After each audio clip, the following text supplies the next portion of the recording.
The World Storytelling Cafe. And this weekend has been our 1 year anniversary. Big round of applause. We have had amazing tellers, about 200 tellers from about 25 countries. We're loads of stuff going on. And tonight, we're going to talk about where people can throw in little stories about where they've been. I mean, what they've got out of the cafe, how they found it, and we'll do a little bit of the history of the cafe. We'll have discussion about where people want it to go, and we'll talk about our festival that is happening in February in Marrakesh itself. So if when you're not speaking you can mute, that would be marvelous.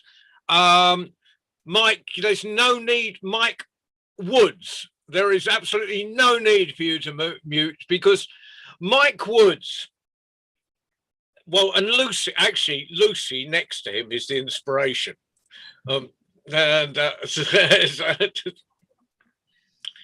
And she said to Mike, go make my inspiration work. And then Mike got hold of a few friends, one of which got hold of me and said, there's this man, he wants his inspiration to work. And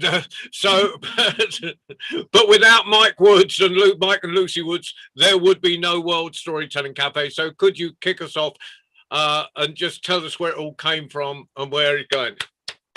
Thank you, John. Thank you, everybody. Can I just correct Mike's name is not Mike Woods, it's Mike Wood. I've only known him for 10 years. Why would I get his name right? I'm Lucy Anderson Wood. Mike, right, I'm going to start that.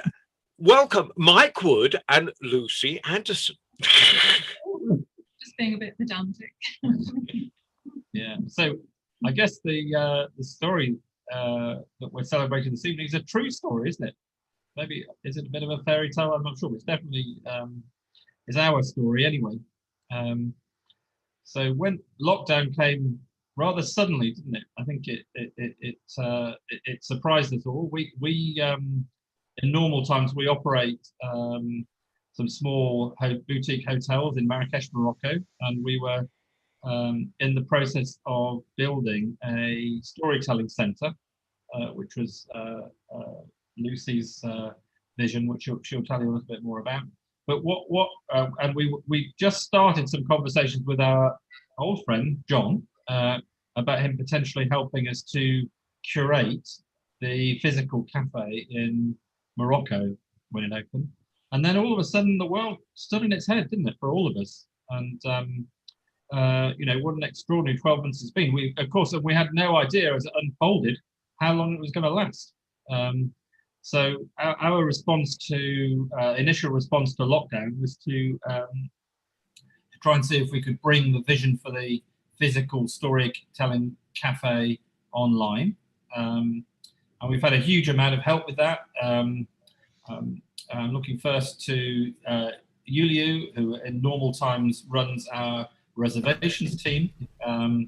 And amazingly, within a week of having the idea, we were live, and we actually put on our first performance exactly a year ago today. With for the first couple of weeks, we were putting out recorded performances, if you remember, because we hadn't really, this live stuff was new to all of us, and we were figuring out how to do it. So I think we was it about the first 30 tellers were recorded, John? Something like that. Yeah. So lots. I'm looking around the room here at the moment. Abdu has been a great help. Mohammed, Ali, Zuhair. Thank you, sir. Our hotel team have tried to offer the World Storytelling Cafe as our way of sort of giving back during this very difficult time. And it's just been amazing to be part of it and to feel the community growing. It's been quite a journey for us, really. And the one person, the biggest thanks that we have to give, of course, are due to John. And I think that, you know, sometimes when things are done relatively professionally, and I think that you know, if you look at what we've achieved together, it does look somewhat professional. It's easy to overlook the fact that it's actually driven by volunteers. So, you know, John is the person who deserves the biggest thanks for this, because our staff, who we were able to not furlough and to offer continuity of employment through this project, have been paid, but John has done it on a voluntary basis, and you know, I know he loves it, but it really has taken over John's life to a ridiculous extent. Right, you shut up now, Mike. I'm not sure if I should offer you thanks, John, or apologies, but there we are. That's the story that we're telling. So I'm going to just let Lucy say a few words about the cafe in Marrakesh, and then it's back to you, John. Yeah, thanks. So just before lockdown, Mike and I were in Marrakesh, and we're very excited about this building, quite a small building that we bought, and we had designed the rough outline of it to become a storytelling venue.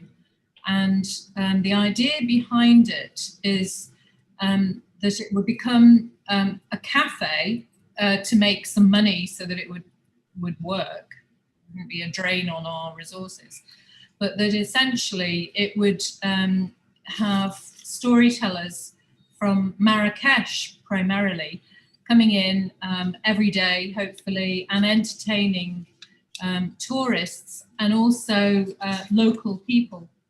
And the reason why I was interested in this whole idea from the start was because my background is I'm a psychotherapist, and I really like the use of story in helping people to break down barriers between themselves and others in relationships. And I've learned from my own experience, as well as from working with people who want to make changes in their lives, how stories can, in a moment, can change your perspective from, for example, viewing yourself as a victim of COVID, for example, or a victim of a road traffic accident, or a rape, or an assault, or a difficult childhood, to suddenly, if you view yourself slightly differently, tell yourself a different story, or hear a different story from someone else, suddenly you become the survivor. And there's a world of difference between viewing yourself as a victim, maybe blaming yourself, blaming other people, blaming the world, blaming COVID, blaming someone else, where you're actually in a very powerless, weak and unhappy position, to viewing yourself as resilient and strong, courageous, and having a very positive future. So my idea within the Storytelling Cafe within Marrakesh was that the storytelling could not only help to perpetuate the long-standing tradition there, but also to bring in the idea of resilience within stories, and particularly for groups of people who have somewhat been ignored within society, or haven't been treated perhaps as fairly as they should have been. So women in Morocco are sometimes marginalized, or they have a different set of rules applied towards them compared with men. And then people within different age groups, so the elderly sometimes are marginalized, or people who have various different kinds of handicaps. And so my idea was that we would bring in stories and help people not just to tell the stories, and not just to perpetuate traditional stories that sometimes have rather negative storylines in them, but to change some of the stories, bring them up to date, and bring them a sense of resilience and a strength, a sense of courage, and possibility within them. So that would involve Moroccan people who were already storytellers, adapting their stories and changing the stories, and also new people who haven't perhaps considered themselves as storytellers, learning from storytellers from around the world, as well as their revered traditional storytellers that are already in Morocco, who are very, very well respected. And so that was a little bit of social engineering that was kind of behind the idea, as well as having a lot of fun. Because yeah, let's have lots of fun, Lucy. Thank you for that. While you were talking there, I think, oh, I'll go to so-and-so next. And then you'd say another sentence. I think, oh, I'll go to so-and-so next. But I know this is in no particular order, but someone who's actually doesn't use traditional stories but creates stories, and in particular aiming at taboo areas and marginalized areas. So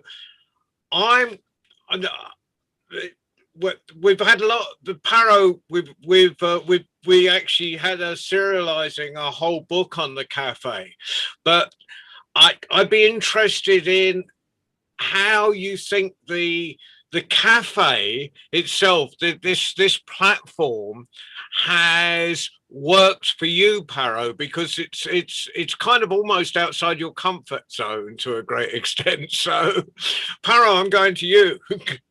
Paro's a fantastic novelist and she writes for young adults, and she's amongst the subjects she's dealt with No Guns at My Son's Funeral, which is a young person who's being seduced into terrorism, and she kind of, but it's like it's almost like what she does is she names the elephant in the room, and and the one we serialized was Nomad's Land. But Paro, I'm over to you. Thank you, John, and thank you everybody for putting this together. Mike and Lucy, what a wonderful idea this is, to bring storytellers from around the world, and it's a growing tribe. And I think that has been my huge takeaway, is how many storytellers there are, and how much we have in common. Because I've been listening to stories almost every night before going to sleep. I'm on for a little while.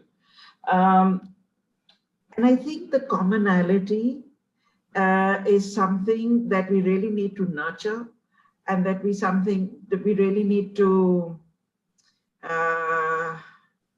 treasure. It's because our differences are obviously driving us apart. And yes, we celebrate our differences as well, but we need to treasure and nurture our commonalities, which stories can certainly leap over every boundary.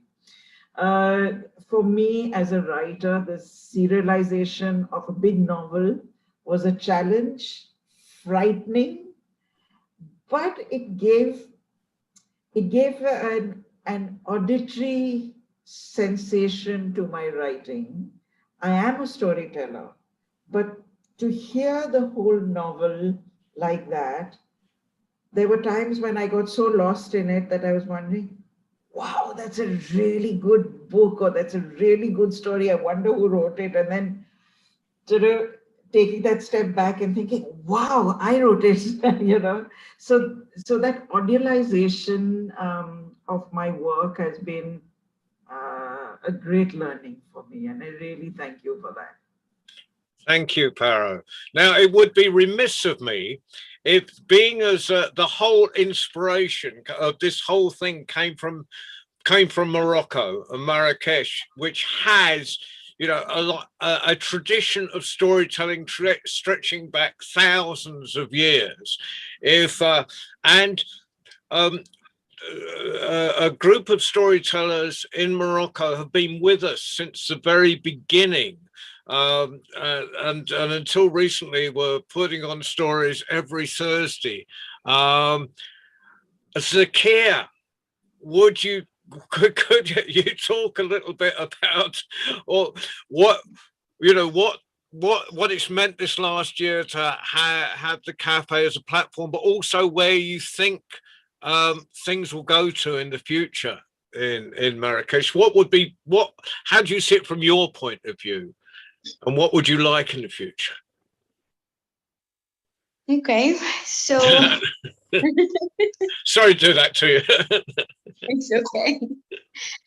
So yes, as you said, like storytelling was a big deal in Morocco, especially Marrakesh and Fez in the squares. But sadly, it was dying with people dying, so it was not passed. And thanks to Cafe Clock, they wanted to survive it, so they took the last storytellers, whether in Marrakesh or in Fez. I'm from Fez, by the way, and we started learning from them, and that's how I got into storytelling. So it was really fun to tell stories to people and see the people reacting to it. Doing it with the word storytelling cafe online, it was something for me very new, something I never thought I would do, because I'm a person more social and more like face to face with people than to just do something online or to talk online. But it was, at that moment, it was really helping us, because we were basically just at home doing nothing, feeling like we're meaningless as a person. We're doing nothing, just sitting home doing absolutely nothing to the world, nothing to yourself, nothing to anyone. So this opportunity was a great thing to make us realize, like, we can do something, even though we can't go out, we can't meet people, but we can do something online, and we can cheer some people up, make some people have fun and enjoy, and at the same time learn from the stories. So it was a big change for us, as well as I hope for the people who listen to our stories. What I think would come from this is that a lot of people will realize how storytelling is still important, not was important, because people think now with the TV, and or not just TV, with the Wi-Fi videos, they just keep watching videos, TikToks and everything, and they forget that that's the root. The root of it is storytelling, is people telling stories. That's how you learn, or you get entertained and everything. So this also, like, it's helping people to realize the importance of storytelling, and doing it in Marrakesh, it will help a lot, especially the storytellers there, because it's, as I said, it was dying. It was literally, this art was dying in Morocco. And thank you, I guess. Thank you, Zakia, and we hope you make it from Fez to Marrakesh in February for our festival. I will. But you will hear from us. If you don't, we'll drive up and kidnap you. I will definitely come to Marrakesh, but for me, I will definitely also try to make the storytelling a big deal here in Fez as well. So it goes big everywhere. Absolutely. Mike Rust up in my corner. I don't know where he's on anyone else's screen, but he's in my corner.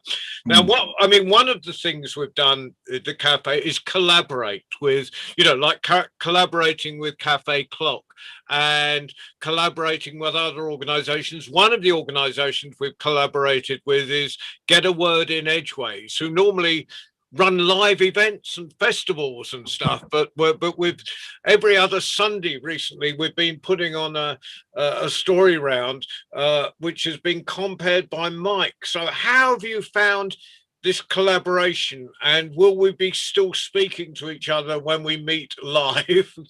Well, for me, and Mike and Lucy and the team in Marrakesh, I just agree with everything you say, but I'm only going to have so much time, so that's as good as it's going to get for tonight. The past gives us the future. The present dictates how that future shall be. The present has changed in the last 12 months completely. Up to a year ago, and I'm in the UK, I've never had a Zoom meeting. The feedback that is coming back to our festival, and we do stuff online. We have a Get a Word online concert, which we went to. They pay 5 tickets, and it's a live concert, never to be repeated, and all that kind of thing. What the feedback we're getting is that it's reaching to the people who couldn't get out of their homes in the first place, Lucy. It's getting to, and I'm going to use this as a broad brushstroke now, so don't criticize the disabled community. It doesn't matter what the disability is, whether it's physical or mental or whatever, it's getting to the people who couldn't get out very much in the first place physically. And they're coming back to us and saying, as the lockdown breaks out, I'm in the UK, we're hoping to be out of our lockdown sometime, hopefully sometime this summer. We all think it may take longer. Don't forget us, was what I heard this morning. You've reached out to us and you've found us. Please don't just dump us somewhere. All right. And so for us to continue, we will continue as a festival online. So now we speak of 2 things. We speak of the festival itself, Get a Word in Edgeways, and we talk of the Field Festival. And the Field Festival, because we're English and we're from the Shires of England, is a greenfields festival with tents and marquees, bonfires and bars, the way that the English do it best. And that's what our festival will be. But we have to find a way of continuing to get to the people that need us. Now, Lucy, I didn't know your history until tonight. And I hope you know someone called Jess Wilson, who's been a great influence on me, who is a nurse, a psychiatric nurse and a storyteller. And when I started off back in the 80s, there were 3 parts to the storytelling community, John. There was the theatre, there was the folk, and there was the libraries. And in my time, I call it well-being, caring and well-being. I don't know, you professionals in the health professionals will have a better name for it. But it's a group of people that have found stories and poetry, and it's helped them in themselves. And it was Lucy who said it a moment ago, it turns them from a victim to a survivor. These aren't my words, these are somebody else's words. And when we set the festival up, we have room for that. And so our job, and I'm talking to Mike Wood now, is going to be how we get this community to either Marrakesh or to Shropshire. Now, I'll help you get some to Marrakesh if you'll help me get some to Shropshire. And that's the way I see it forward. And we can have the facilitators here. And so one of the things we do, so we haven't decided how we're going to do it yet, because we don't know what we're going to do this year. But 2022, I already know that we're going to do some things. And so at the festival, one of the venues we've got is the fire station. Now, the fire station in England isn't the fire station anymore. It's a community hub. And they have the biggest screen, white screen, that you've ever seen for their lectures on how to train fire people, which has got an internet connection. That room seats 16 people. And one of the things I'm going to do, now I know who you are, Lucy, is have you in there talking to disabled people across the board. And that's one practical thing, John, that's come out of tonight. And so just to sum up quickly, how to look forward. The past gives you the present, and this is my crystal ball. We will be having field festivals. We'll have the Morris Men, and people will be drinking beer, and there'll be the fit and able will be having a great time doing story walks through the forest and all the other things that we do well. There's going to be part of the festival that's going to be aimed at our online community. And I haven't worked out how I'm going to get them to a field in Shropshire or to a little town called Much Wenlock, but I'm going to get started on it. Okay, John? Thank you, Mike. I could go in two directions there, and I'm going to go one, and then I'm going to change track totally and go the other. So, I'll go Trudy, Maria, Kerry, in that order, and I'll tell you why later. But but Trudy Terry lives on the Texas-Louisiana border in East Texas, in a town called Orange. And about in the mid-90s, I was doing a storytelling in a school out hundreds of miles away from her. And suddenly this woman turned up and she said, I heard there was an English storyteller. I thought I'd pop over and have a listen. And then we met at festivals and became great friends. And I used to go out and visit her. And gradually, and Trudy doesn't mind me saying this, gradually it got more and more difficult for Trudy to leave her house. And she hadn't actually done any live storytelling with people for some time. And she'll tell us in a minute about it. But I haven't seen her for about 4 or 5 years now, but we got in touch. I said, Trudy, do you want to tell some story? And everyone fell in love with her because she was filming out in the middle of Texas, and you could hear their neighbors firing guns and stuff. They're only shooting at snakes, not people. but it was great, and so she's a great favorite at the festival. But Trudy, what has the cafe meant to you? Unmute yourself. No, we can't hear you. You've hit the wrong button. You've taken off your video. Hit the little thing with the microphone. I don't mean hit it. That's a bad thing to say to Texan. Yeah. There you go. The cafe, John called me, and first of all, I was thrilled because he called me. And after he and I talked for about an hour, he said, would you send me some of your video telling stories? Do you want to tell stories? And I said, hot dog, yeah, I'll do that. And so I sent 3 of them. And the best part to me was I have cousins that I dearly love that I haven't got to see this whole year, but they got to see me tell stories. And they never had.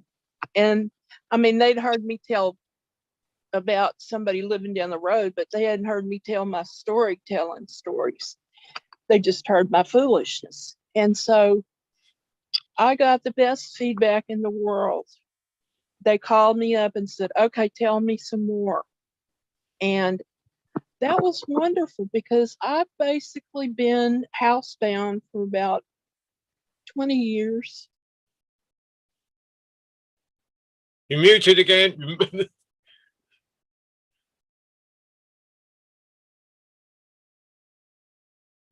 You muted.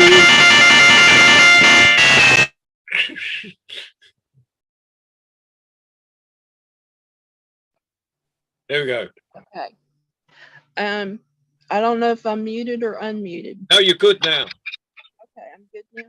Well, anyhow, I told.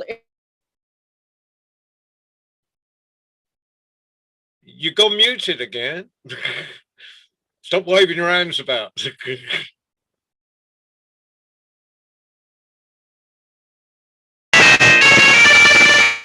That's got no. When you hear that nasty noise, leave it like that, and it will. All right. There you go. Don't touch. All right, I won't. I told every single person that I knew. They all told everybody that they knew. My daughter works in a bookstore. She told every single solitary. Mary Beth told everybody in the whole world. She has a whole group of young kids who are listening to the young tellers. And she was telling me about it. And I said, no, I haven't heard that one. I'll have to listen to that. And it's been wonderful to me because I have gotten to know through the internet, a lot of these people, I listened to them tell, and then I wanted to hear them. I wanted to know them. And just people galore. My world has opened up so much because of the Storytelling Cafe. I am no longer lonely. I am busy. I'm busy watching and listening and doing and going, and I cannot wait to come to Marrakesh. I've already lined up a traveling companion to come with me, and it's Allison. She said, and I'll get to see John Rowe. I'll get to see John Rowe. And I said, yes, you will. So you better be there, John. That's all I know to say. I promise. Besides, I don't want to get on Alison's bad side. Oh, nobody. You don't want to do that. Not to an East Texan. Anyway, so you're brilliant. Anyway, I just put you on the spot there, Trudy, because you are a perfect illustration of illustrate. Well, you're a perfect illustration anyway. But that's someone who's who this has meant a lot to. It has meant the world to me, and it's opened my world up so much. And after I get through going to Marrakesh, I'm gonna also, on that same trip, I'm gonna stop by England and Scotland and Ireland, because I've made friends there. I have friends around the world now. I think it's absolutely astonishing. I've heard so many wonderful tellers. Just, I would be in tears, except I'm not letting myself be. But you. Thank you, Trudy. Right, I'm going to move across now. Okay. Thanks. Brilliant. We will see you. Okay. Maria, there's now one of the things the cafe's managed to do is to be a platform for other projects, educational projects. Chip has run a fantastic educational project on the platform, and I've been running one that's kind of crossed over in a little bit, because the workshops have been on the platform but not public, but then we've done some very public performances. And Maria, who's she's well, hold on, she can explain what she does. But Maria, every time I want to reach out, because the thing about running anything is not who you know, but who knows other people and knows those networks to stretch into. And that's how we've built the community. But I'm going to hand over to Maria and see well, she can just natter on about the cafe, really. Unmute yourself, Maria. Hi, I'm Maria.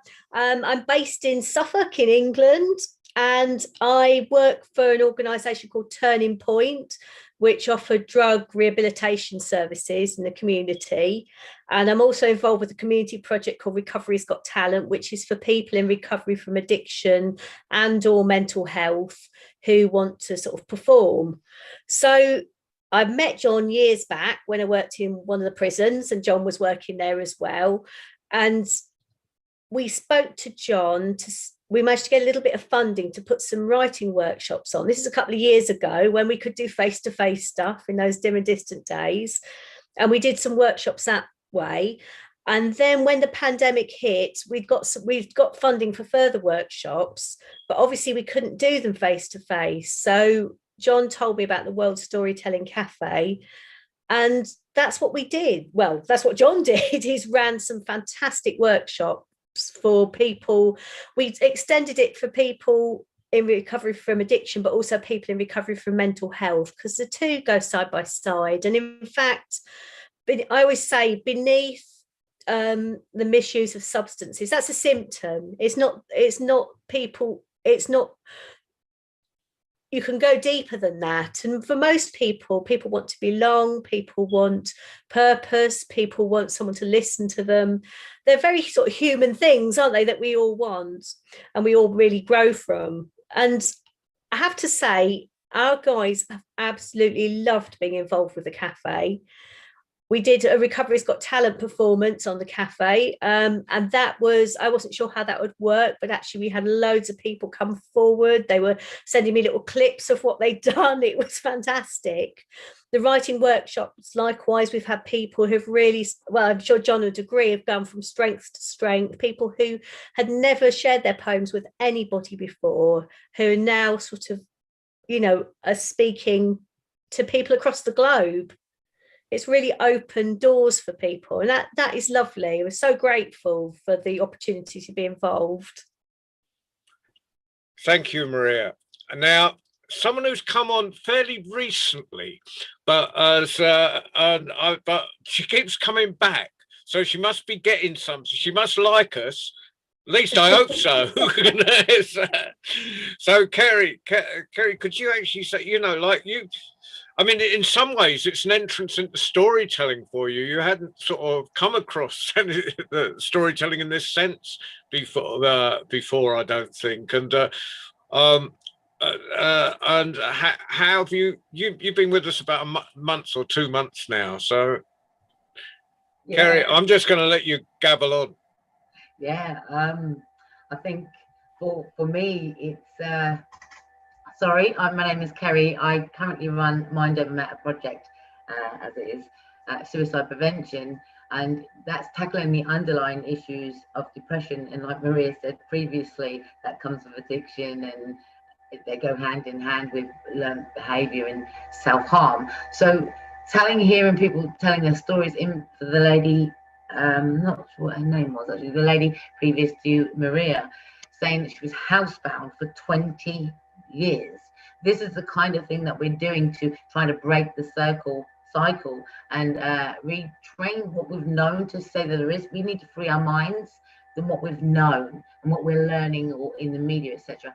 Bring in storytelling and listen it into different ways it's being delivered, especially when you tell those stories.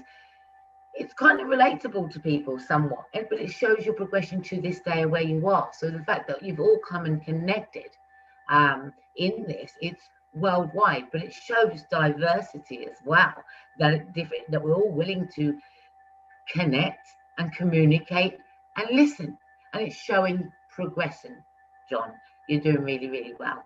Thank you for bringing this today. Cheers, Kerry. Now I'm going to go down one square below, because he's finally got off his bicycle, and there's thank you for that, Kerry. Now I can see Baden scratching his chin, and we were talking earlier, and about, you know, again, he's what Trudy was saying about other people that hadn't actually heard him because they wouldn't come along to his gig, but you know, but I've heard you on the cafe. Baden, and you've been with us since the beginning. I only want to spend about another quarter of an hour going through talking about the history and things. I'll probably go Baden, then I want to go over, but I'll let Baden introduce someone else if they're there. Then I want to go to Texas again, because David Thompson in Texas has been with us pretty well at the beginning, and we'll just poot around. But Baden, over to you. Okay, I'm not really got that much to say. I mean, a couple of people. Oh, thank goodness for that. For a change. If my oldest friend Ruth McDonald's here, I'm going to invite her to unmute and to put her video on and to say something in terms of the comments that she was making to me earlier on about what being able to access this has meant for her as an audience member. Ruth, are you there? I am here. Lovely. Go ahead. Yes. Well, my only point is that I think this is a wonderful organization because it's spreading storytelling all over the world from different cultures, And the more people learn about other people's cultures, the less they will be against that those people. They get to know them, and because you hear about their cultures, and what I said, I think, to you, Baden, earlier was this in turn encourages brotherhood. And, you can't have war with your brother. It encourages peace throughout the world, and that can only be a good thing. So let's open it out. Let as many people as possible see and hear stories from other cultures. I think it's wonderful. Thank you. Thank you, Ruth. Back to you, Baden. You have to unmute. Hey, Ruth. When I say Ruth is my oldest friend, I say that because oldest friend sounds so much better than stalker. I'd also like to introduce you to my cousin Gabrielle and hear her take on what coming to the cafe has meant for her and what she's done with it in terms of other people that she knows. Gabs, are you there? Yes, hi. Can you hear me? Yeah, we got you, Gab. Okay. So obviously I've grown up with my older cousin and his wonderful stories for many years. Unfortunately, he didn't tell me about the storytelling cafe until quite recently. So I've only had a week or so of absolute joy attending the sessions. But it occurred to me that this was an opportunity that I've moved to the South Coast, and there's not a huge amount of activity going on here. So, and a lot of it is based where I can't travel to. So it's been really nice to have the opportunity to attend these things. I've also passed on knowledge of these events to my friends, who have then in turn passed them on to relatives who are in isolation, as was mentioned before, and people who are restricted in a myriad of ways, really, not only by physical travel. So I've been excited, I've been enthralled, and I've been soothed. One story actually reminded me of when I was a child and I'd lay in bed listening to Mum tell a story, and I'm happy to say it soothed me to sleep. So it's given me a lot of pleasure in a lot of ways. And my worry was that when this lockdown is over, that opportunity will disappear. But I'm heartened to hear that there is work going on and ideas kind of being bounded about that will hopefully mean that it can continue, not only in the physical sense, but in the virtual sense, because I would really miss this if it suddenly disappeared. So I just wanted to thank you, really, because it's easy to underestimate the power of a story on the listener. And yeah, I just wanted to share how wonderful it's been for me.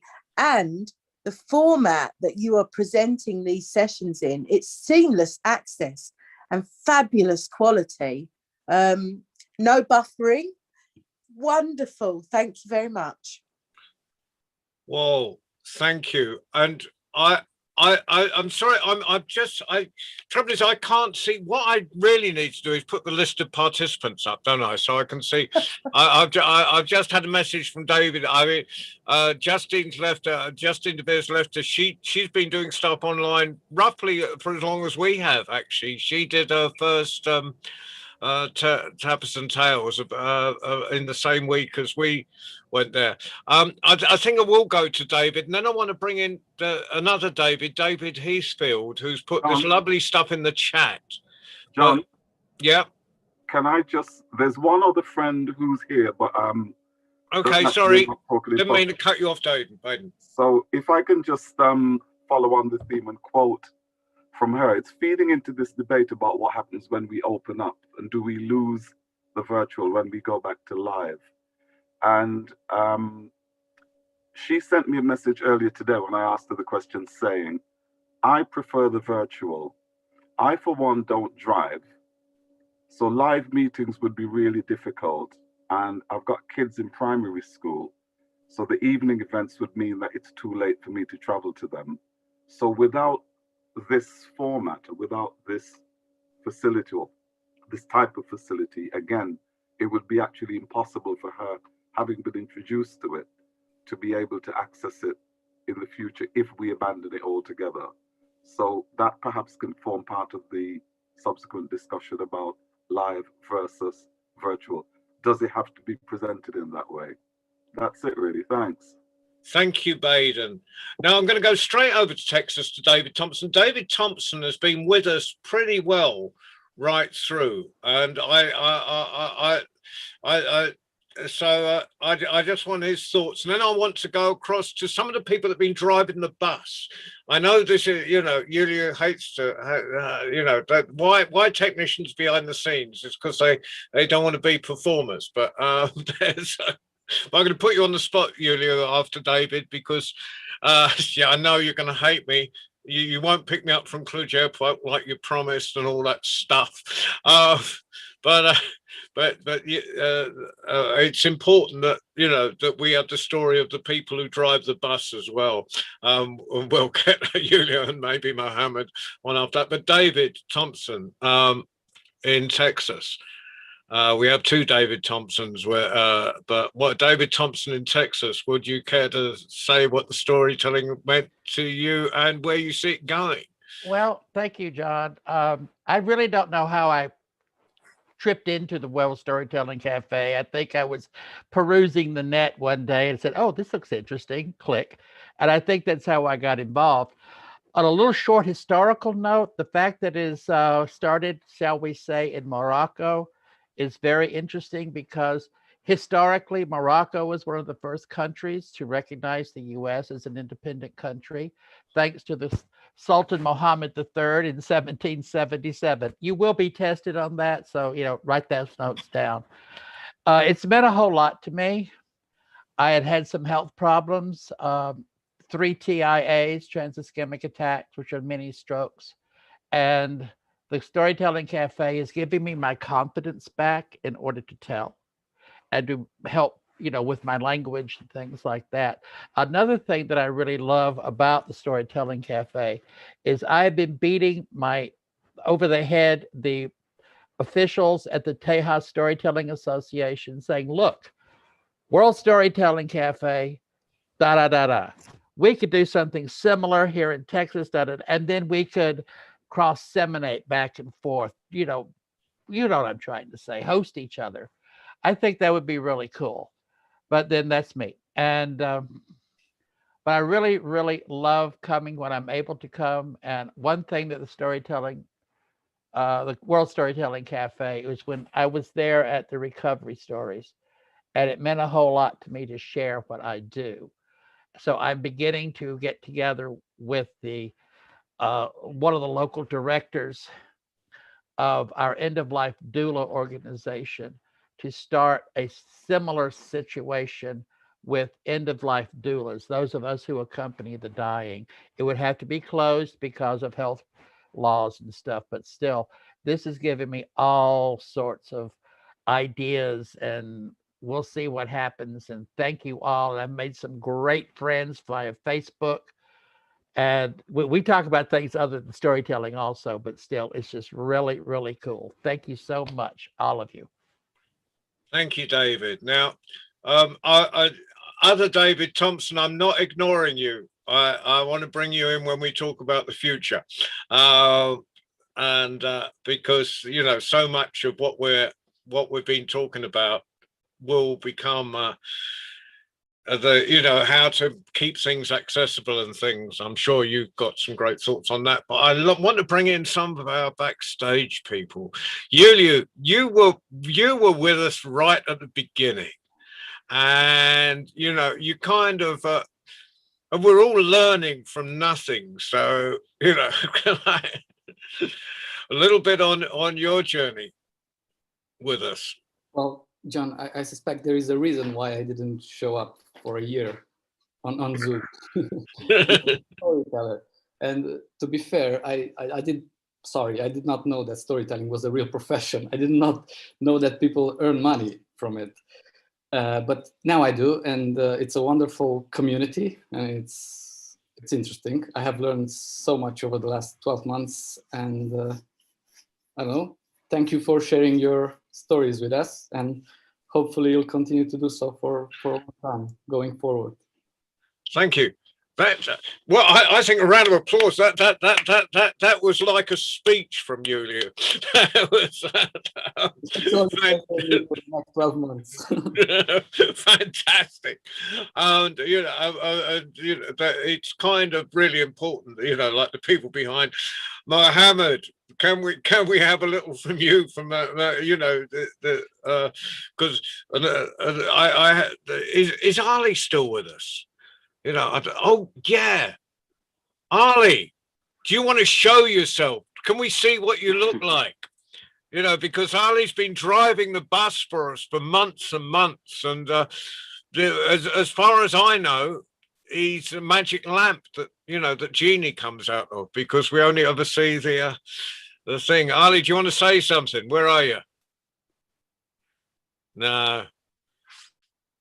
Mohammed, you're going to have to speak on his behalf, I'm afraid. Yes, sir. Hi. Hello, John. Hello, everyone. I'm glad to be part of this project. I'm so happy because I learned so much from this, and I was enjoying the storytelling. And the Riyadh is ready for you all to welcome you here next year in reality, not just in Zoom. So thank you. Well, thank you. So that was our two representatives of our technical staff, one in Romania and one in Morocco. Neither of we wouldn't exist without those. You know, you hear me shouting, "When are we streaming?" And actually, that's because I haven't got the faintest idea of how to get us streaming. You know, so it's our technical staff that do all that. When can you let people in? Who's waiting? Because I don't know about this stuff. They do it. They do all that. Now I'm gonna go. This is kind of what, you know, there's someone on here, and it's kind of like the first time they've met us, and they were probably told they were going to hear stories, but what they've heard is the story of the cafe. So, Nikki, has it whetted your appetite at all, or are you thinking, what on earth are these people going on about? Hiya, can you hear me? Yeah, we can hear you. Oh, okay, it works then. Yeah, so I'm enjoying it actually. So it's just so like nice, so like to like meet people, so different people, so like from different places, so like different sort of backgrounds. So I can't remember the lady's sort of name earlier, but so she said so like she worked at Turning Point in Suffolk. So That's like Maria. I used to like so I used to go there, and so like as a client. So like I'm a bit so I'm aware of so like the type of work so like she does, and so she must have some amazing stories of so like the success and so like and everything. But so it's just like really nice to hear so like different so the backgrounds of so like a variety of people. I mean, so like I'm so like a single parent, so like I've had so like addictions, so like issues, but so like I've so like come sort of through that a lot. So like with help from say Kerry Turning Point as well, and so like I'm on so like the right track now. So in Kerry, so like she was like, oh, so like you got to come and check this group out. So like it's amazing, and so like you'll really enjoy it. So she sent me the invite earlier, and I thought, oh, so like I've got so like my daughter's all so like quiet, so I thought so like I'll have a look. So thank you for having me. Well, thank you, and please join us again and listen to some stories. Most of the time we tell stories, and okay. And get in touch with Maria again, and she'll let you know about the workshops and stuff that we run as well. So I think Kerry and Maria are in contact with each other, and if not, I want to know why not. So do that. Now I kind of well, the big thing about the future, and while we've got 1 million people on, and I am going to go to David Heathfield. I want him to talk about our Tuesday nights, because one of the things that's really the night I love all the nights, but Tuesday night is our young under 18 storytellers, and they come from different places which, you know, are inaccessible to a great extent. So I'm going to talk about the festival in a minute, but David Heathfield, are you still with us? David Heathfield, you were here because you... Yes, I am. I'll just turn the lights on. Yeah, I've lost you. Oh, there you are. Right. I kind of this is the weird thing about the internet, is that I kind of look, you know, I'm always dragging around for different storytelling projects that are going on and interested in them, and I kind of I came across a story online, and it had David's name on the top, and so I got in touch with David, and you know, he's opened up a whole different world to me. So David, over to you, and how, you know, how you've interacted, but both personally as an organization and with the young people for the cafe, and where you'd like it to go in future. Okay. Well, hello from here in Exeter, and it's wonderful. I've just been listening in, because I've had an extraordinarily busy day, and just listening the last few minutes to people who represent the cafe.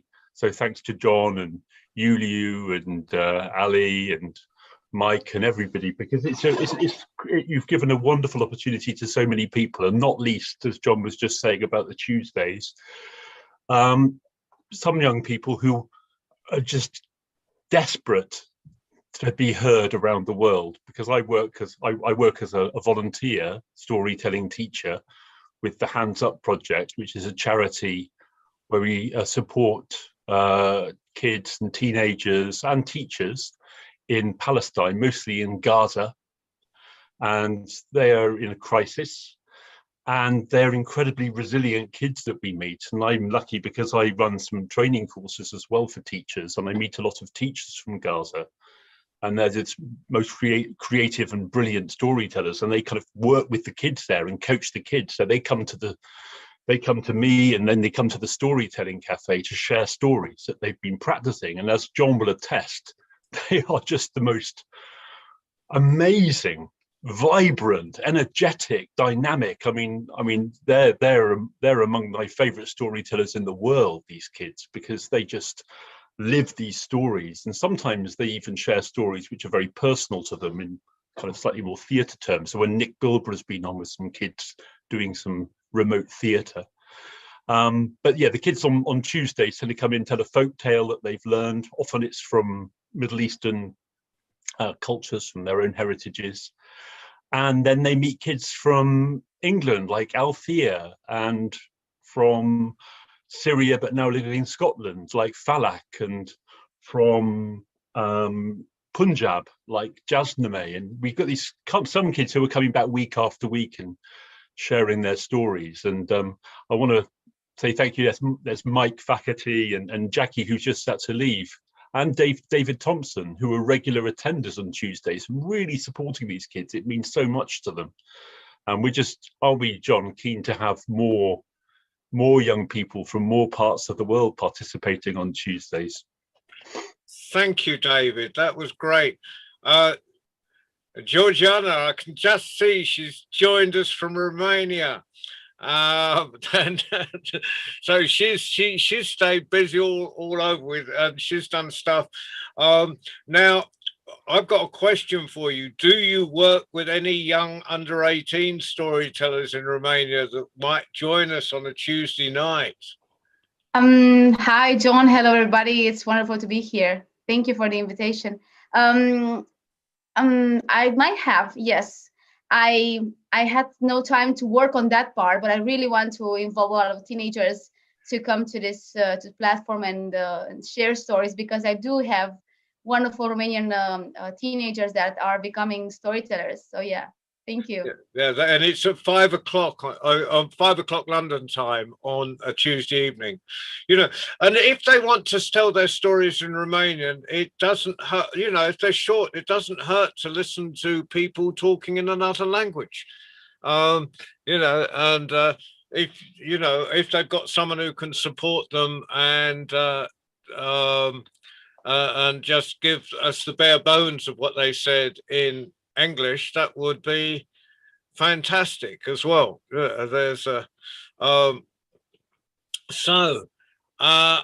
just looking through the what it's difficult to see because we've actually got a lot of people on tonight. Now, Orla, are you still with us? I'm here, John. How are you? I legged it in the door. Oh, great. So, Georgiana, we will make sure we get back to, you know, like, because, you know, apart from Morocco, Romania had a huge part in the Storytelling Cafe, apart from me being there when I can get back for thing. But it was, you know, Romania was central to us. We were always started in Romania every day. So we'd love to have you back. And We will always have Romania, right? absolutely, but we'd like a bit of Georgiana as well. When you've got time, we know you're incredibly busy. Thank you. And we must find a way.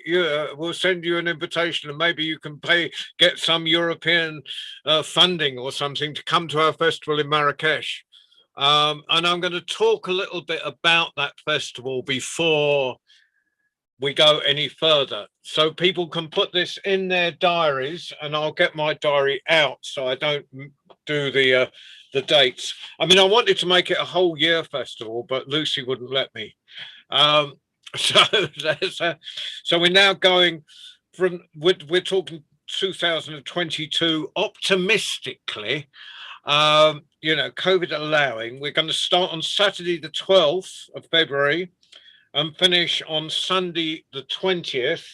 And we're going to use several venues through in Marrakesh, and we're going to have storytelling continuously. So anyone who it's going to be a bit open. Is anyone to turn up and say a story, they will be able to get there. Anyone who's really keen of our storytellers to come, we will send them an invitation, which means they take, because I mean, what is becoming startlingly obvious, because post-COVID, it's going to be really difficult to get big money grants in for stuff. And what might be easier if we send an official invitation, you know, an official invitation to people, and they can take it to their their local organizations, either regional or European or things, and try and say, look, I've been invited to tell at this festival, but I kind of need some funding for this. So, you know, because I think it's not just to save us work, because we are going to try and go for the other funding as well. But we've been advised by funding that it's kind of that it might be easier or we might stand more chance if the individual tellers go for it. But for that, they'll need an official invitation, which will be glad. Mike, we can afford a sheet of paper, can't we? So, John. That's right. So that's but it's going to be fantastic, and it's just going to the whole we'll hopefully get the whole city, the whole souk buzzing with stories. And you know, and it's also very important from Morocco's point of view, because they, you know, Mohammed will tell us that the souk is kind of empty at the moment, and the square is empty, and really important to the economy is tourism. Yes, yes, John, that's true. It was so quiet last time, but it's getting better, you know, step by step, and the people start open it. But it wasn't like before, you know. It's No, very but- quiet inside of the souk, and yeah, But and I if hope we could- everything will be better soon. Yeah. So if Yeah.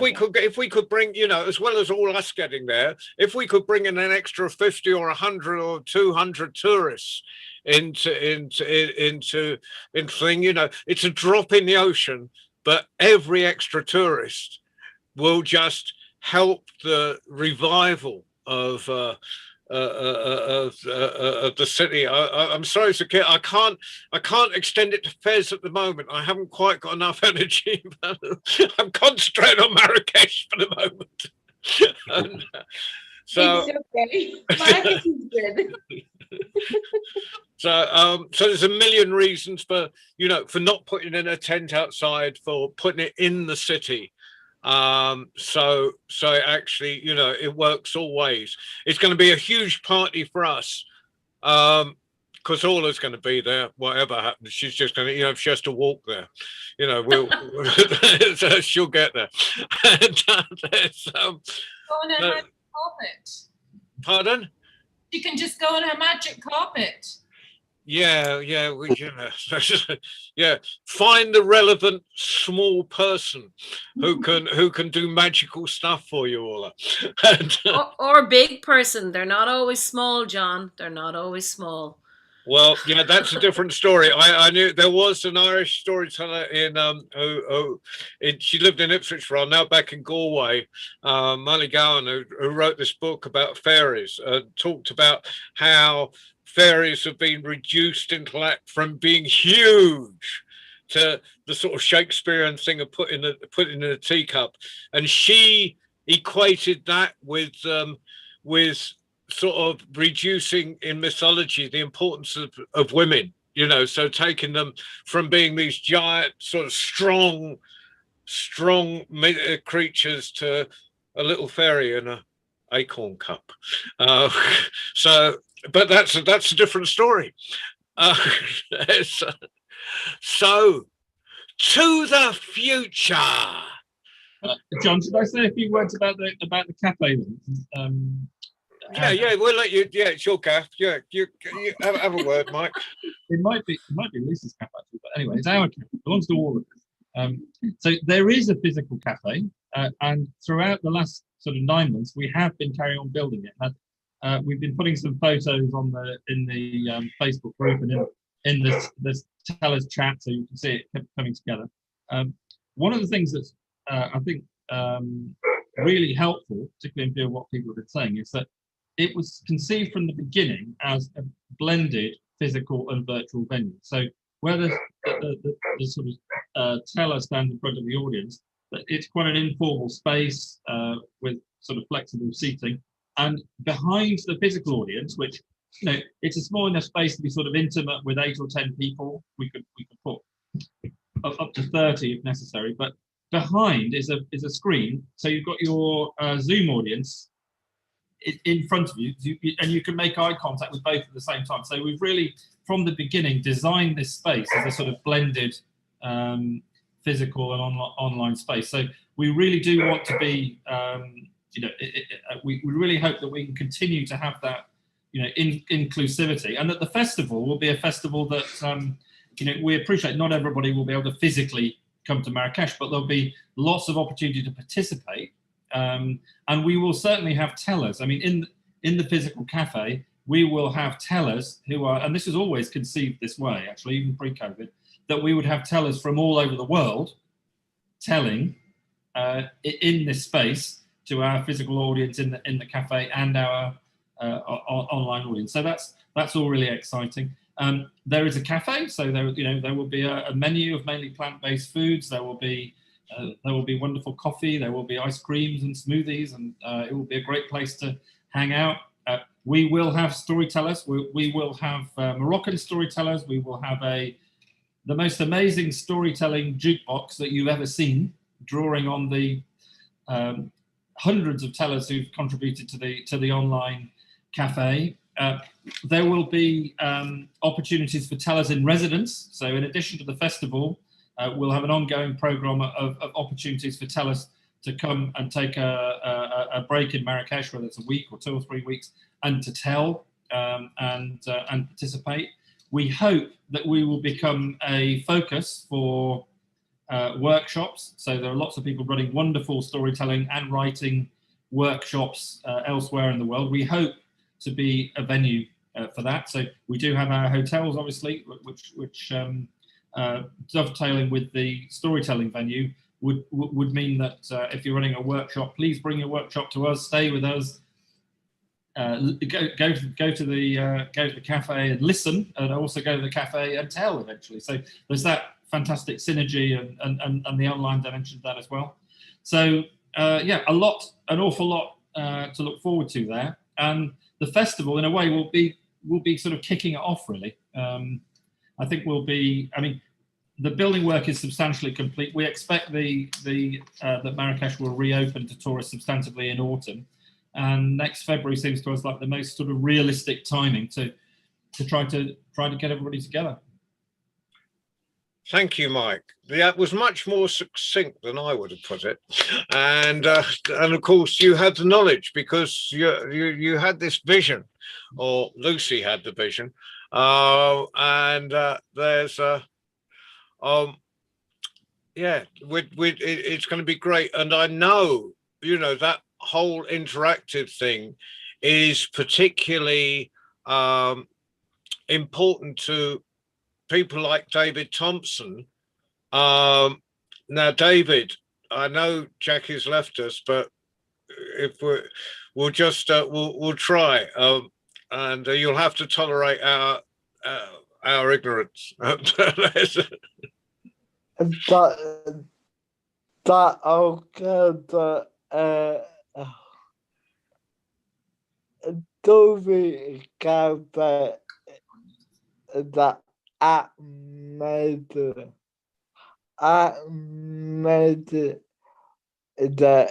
lot doing the get over there net ball I looked at lot did the building get the doing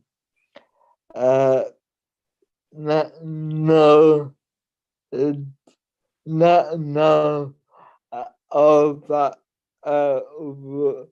was doing the campaign. Thank you, David. Brilliant. It just, I mean, that's kind of David Norton. That's for the people who, I mean, most people know, but David has been with us, has been a huge supporter right through, but also as a teller himself, and has been working with Jackie Ross, who they usually, because of the obvious difficulties, so they rehearse when they tell. It's almost like a duet. It's not, I never think of Jackie as your support. I think of you're like two performers working together. So they work on a story together before, and I know, it's I hope I speak for David when the cafe's been particularly important to, almost developing an art form, the art form. And there was a massive, sorry, yeah, contradict me if you want, David. What do we campaign give me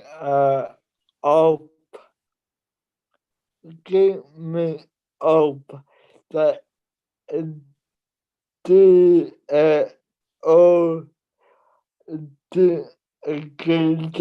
doing other. Oh my goodness. So the storytelling cafe gives you hope. That you, I got amazing, but it was but well, and there was an immense sense of relief yesterday when we were talking and we said it would go online. The festival there would be a Zoom aspect to the festival, and I think it's not just you, but people. There was loads of people on tonight where this has obviously become important, and it's kind of I was hoping to free myself from Zoomland actually, but it ain't gonna happen. No, I'm very happy with it, and I'm very happy to make all these friends. Now, I've sort of been going around everyone. Is anyone who's not spoken that would like to have a word? Norman, I might have known. Bless you. Sorry, I haven't asked you earlier. Norman, please speak. He's in Canada. Oh, well, thank you, John. No, it was wonderful listening to everybody. It gave me an idea of what to say. For me, at the beginning, I didn't really have a career that was stopped, but there was a lot of activities like 1001 Friday Nights, etc., that were challenged by the COVID. And when the World Storytelling Cafe came on, so they said, you can tell stories and record them. And I said, there's a real challenge to talk to a camera. And so I'd like to thank the cafe for doing that. And it was also the inspiration, the ideas that the cafe represented that were very important. The idea of the borderless country. The stories, I wrote a note here that stories and storytellers have never really known borders. Stories have wandered all over the world, not paying any attention to political entities, etc. There's a story, and how the story, like the Kingdom Lost for a Drop of Honey, can show up in both Burma and Armenia without having any places found in between. It's wonderful. And the World Cafe not just broke new ground, but showed us that this ground, the sharing of stories, is very old, and that we are all connected through stories. And I'm really looking forward to Marrakesh. I'm already put in an order for 20 coffees, and I want to be there to drink them.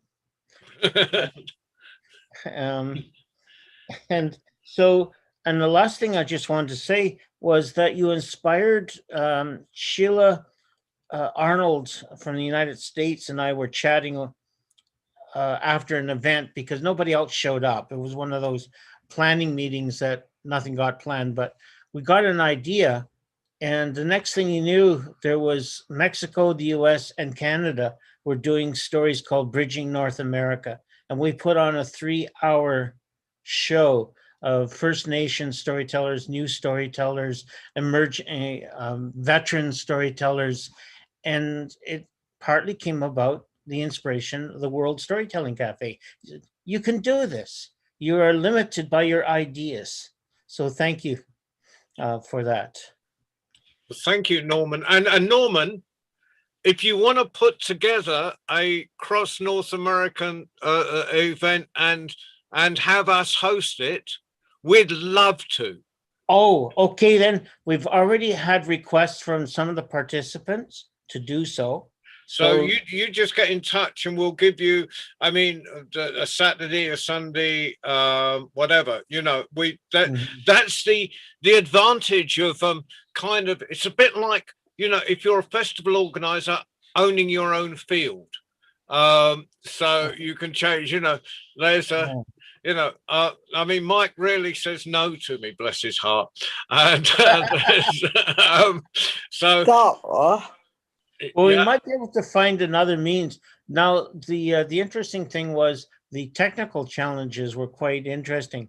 The people in Mexico were dealing with floods and power blackouts while the event was going on, and yet somehow we bridged all of those.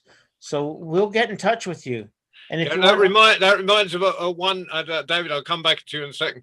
But of one about the finest moments. Mike always talks about it. Is that we were talking to someone, a teller, in the middle of the rainforest in Colombia, and she was working off internet that she was bouncing off her neighbor's internet, which didn't actually work, but we could get a picture, but her sound kept breaking up.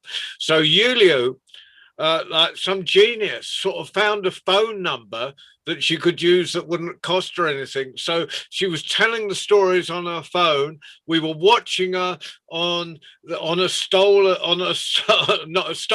borrowed internet connection, and we got this in from the middle of the Colombian rainforest. How good is that? So there are no boundaries. There are no boundaries. You know. So, but certainly, you know, we're talking about the future. So, and I think even as we will probably, sorry, David, I promised I'd come back to you. I want to say something before I rattle on anymore. David Thompson, you want to say, and then I'll come to Baden. I'm going to say, I was just going to mute myself. I did it online. Ole kind of out that go working get with David. I didn't quite get that, David. Do you think you could bung it in the chat for me, unless anyone can help? Because trouble is, my hearing, my upper and lower registers disappear. So, yeah, I'm sure if I was face to face, I wouldn't have the problem. But we are on Zoom land. So if you can put it in the chat. Baden, you wanted to say something.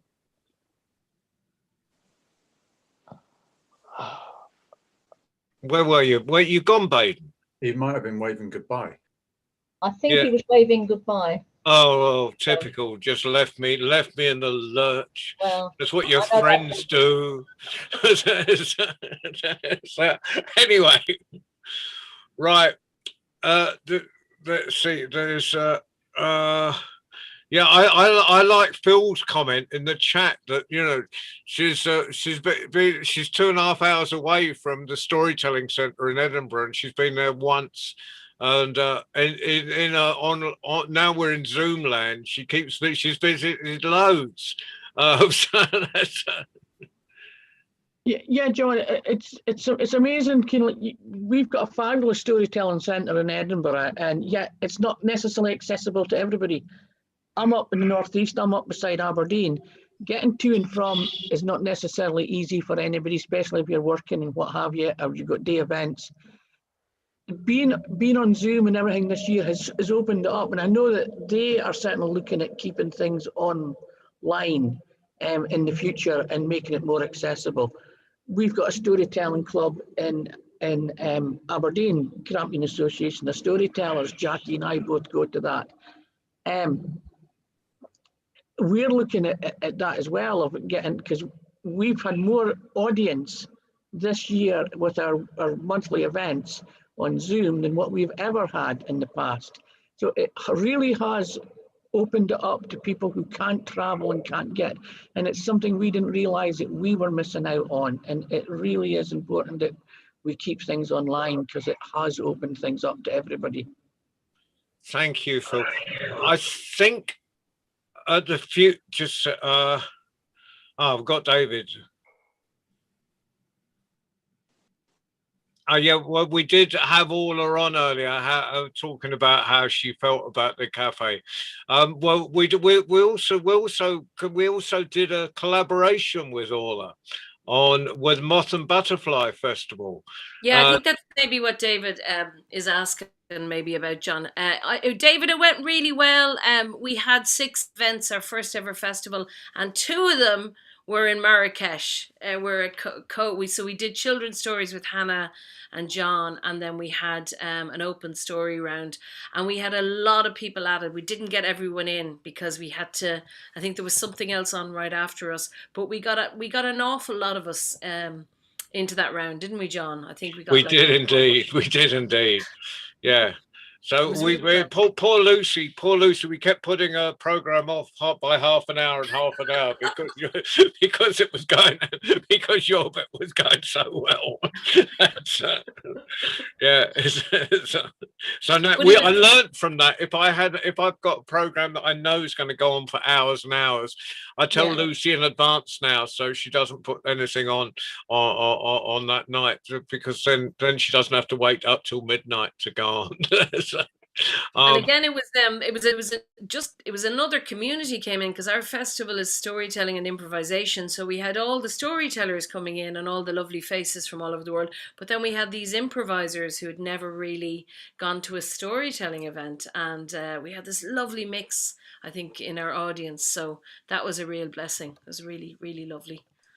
Well, I think if there's one thing that's come out of tonight, sorry, Nikki, were you going to try and say something? So like, I'm really sorry. So I've got to get my girls ready for bed. So like, I was just gonna say thank you for having me this evening. It's been really lovely. And visit us often. You know, we have about 4 programs a week. Brilliant! That's what I was gonna say. So if you don't mind, is it okay to check back in with you? And absolutely. If you look wonderful. If you look at World Story on Facebook, World Storytelling Community, I always put what's coming up that day on that Facebook, or if you go onto our website, which is you came onto tonight, so worldstorytellingcafe.com, that always has the schedule at least for the next few days.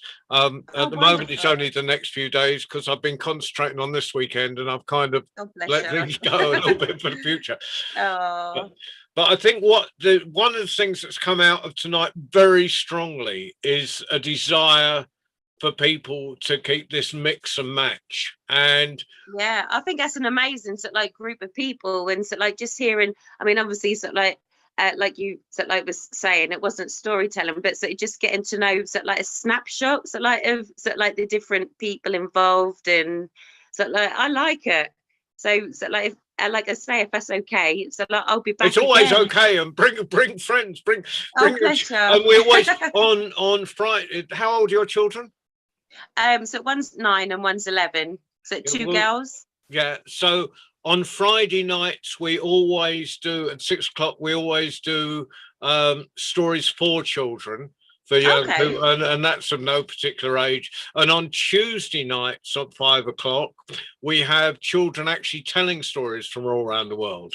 Oh, so that was what we talked. So please bring them to that. Yeah, definitely. You know, and they can make friends around the world. They can make friends in Gaza and India and everywhere. Amazing.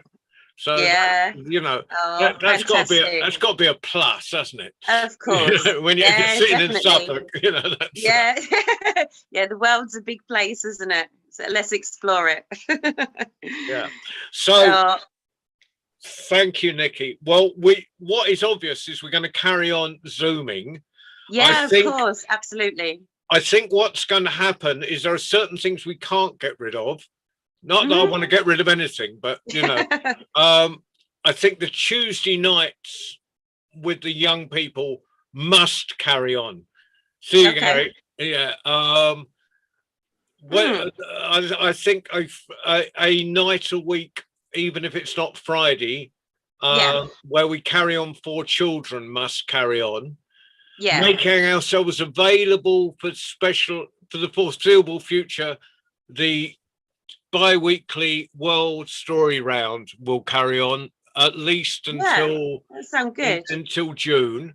Till into June, and then we'll just make ourselves available, I think, for the idea that Norman, for special events. I think what will happen, and this is for everybody, is that because if things open up through the summer, it's going to be difficult for us to do this at weekends, for me to do it at weekends, because I might be in the middle, hopefully in the middle of a field somewhere, Hey. talking to proper storytelling.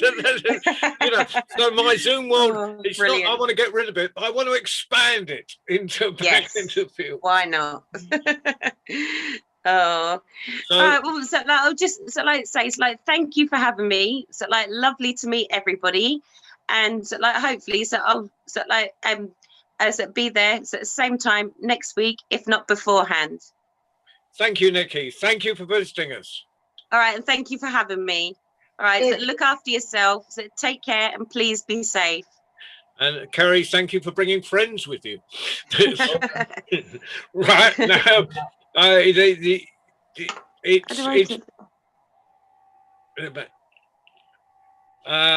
it's been a brilliant evening. It has been fantastic. Mike, has this given us? I mean, where do you know? I'm making all these offers, you see, on your behalf. You know, we're actually taking over your hotel site here. You know, he should be flogging rooms in his hotels, and we're actually saying, "No, don't do that. It's a storytelling site, mate." And so does that sound practical to you? You know, this everything we talked about tonight. Yeah, no, of course. I mean, we will. Our idea is that when the physical venue opens, there will be a technician who is driving the bus who can sit in the cafe and do this wonderful alchemy of bringing together the online and the physical audience. And what we would hope to achieve is have a smooth transition. So our reservations team and our hospitality teams at the moment, I mean, hospitality is in our DNA, as you know. So at the moment we're doing online hosting, and as we transition back to receiving guests in the hotels, hopefully we could time it so the storytelling cafe opens. We'll have a technician there, so it should be seamless, and we should be able to continue with regular events in the new venue, and to continue to offer ourselves as a venue to. And it's been absolutely, you know, it's fantastic hosting Aula's festival in Ireland, Moth and Butterfly. Would be great to bring Norman's ideas into life here. So some of our best projects have been collaborations, actually. So where we've been providing the venue. So and that will continue. You know, I think that will continue. I mean, forever is a long time, isn't it? But for the foreseeable future, that will continue. Yes. I've got a note from Ali here saying, "John, could I send the next schedule?" Yes, Ali, I will as soon as I've worked it out. I think with that, you know, thank you very much for participating tonight, and it's been lovely to hear how much the cafe has meant to a number of people. So I think we can't really finish without thanking John again, because he really has been the you know, the person without. Yeah, well, you know, like. You know, Mike's just put his whole business into this. You know, it's like, you know, some people just let their businesses go. Mike just said, "Oh, I'll just have one that doesn't make any money, but it's going to be loads of fun." And so bless his heart, and keep me people employed. Bless him. I'm going to ask another Mike, just one of our continuous supporters, just to put in the last word, because Mike Faculty has been with us and as both teller, but mainly as audience for months and months and months. So would you just give us a closing sentence, Michael, or 10? Of course. How about a story, Mike? Okay, here's a story. No, that seems a bit unfair.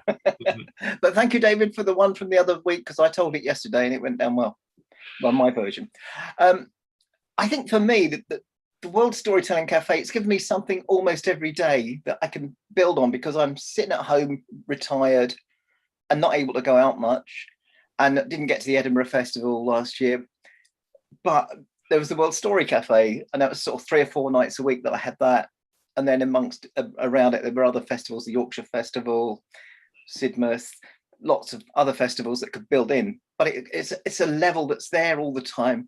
And it supported me in my storytelling to take me from just telling locally to actually telling globally. And also enabled me, like, with John and I did a children's storytelling at the Surrey Festival, and then John very kindly offered Mike's platform for us to do an adult story session at that festival of Into the Woodlands, Into the Wild. And without World Storytelling Cafe, I think I would still be sitting thinking, oh, I didn't get to Edinburgh this year then, and missing telling stories locally. And I think it's been fabulous, and I'm sure it's actually going to, the way it looks, it's going to keep getting better and better and better. And eventually, I think Mike Wood is going to be like, I don't have the words to use, but will have spread storytelling even further than it already was. Fantastic. What a way to end a wonderful evening. Thanks again, everybody. Well, thank you very much, everyone. Thank you, Zakia, for representing Morocco, and also Mohammed, obviously, and all the staff down in Marrakesh. Maria, everyone who's spoken tonight, Phil, our supporters. Big round of applause for you all. Good night, Mohammed. You can at last go to bed. Or Ali, whoever's driving the bus at the moment. Thank you very much for driving the bus. Thank you. Welcome.